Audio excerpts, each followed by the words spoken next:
Following the death of Solomon, his son Rehoboam reigned in his stead, but this would prove the beginning of the end of Israel as one united nation. Prior to Solomon's death, one of his mighty men, Jerovoam, had been told by a prophet that the kingdom would be split and that he would become the ruler of 10 of the northern tribes, but that this wouldn't happen until Solomon died. Solomon had tried to prepare his son for his role, but the history of his life shows the impact of Solomon's union with idolatrous women and the failure of proper guidance in parenting.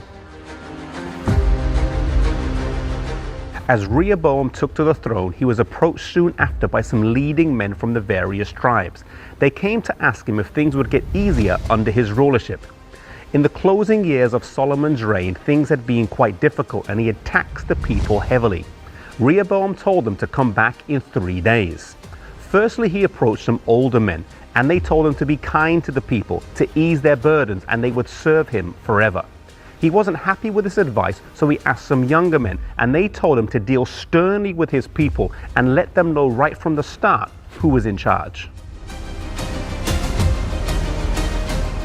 Flattered by the prospect of consolidating power, he made these younger men his advisors. When after 3 days he was approached by these men, he told them he was going to increase their burdens and taxes. This was never God's plan. He never intended that his people would be treated by the king in such a way.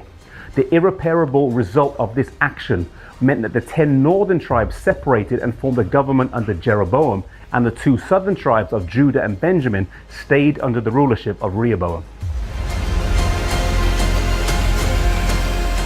Newly placed on the throne, Jeroboam's greatest fear was that the heart of the people would one day be won over by the ruler of the throne in Jerusalem.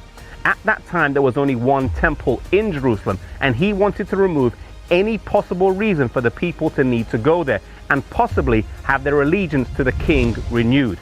He built 2 centers of worship, one in the north here in Dan and one in the south. Here, the 10 tribes could worship, and they didn't have to go to Jerusalem. Here in Tel Dan, right behind me, we have the temple that he built with both a holy and a most holy place. Tel Dan today lies on the border with modern-day Lebanon and is an archaeological site. They found the Tel Dan inscription, which is the first mention of David outside of the Bible. He then put in the most holy place 2 calves of gold, but in so doing he violated the plain command of God in the 10 Commandments not to make any graven images. He tried to persuade some Levites to serve as priests, but out of principle they refused, and so he chose men from the lowest rungs of society to act as priests. The people were encouraged to come and worship, that it was too far to go to Jerusalem.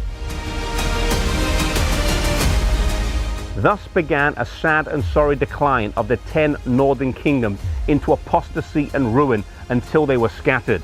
God did not leave them without witness though, and sent them prophets such as Elijah, Elisha, Hosea, Amos, and Obadiah. All appealed to the northern kingdom.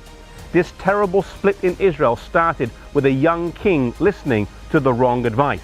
Instead of listening to those who were wiser in years, he listened to advice that appealed to his pride, ambition, and ego. When we are in positions of influence and power, may we never lead with selfish ambition and always look for the good of those we serve and have humility.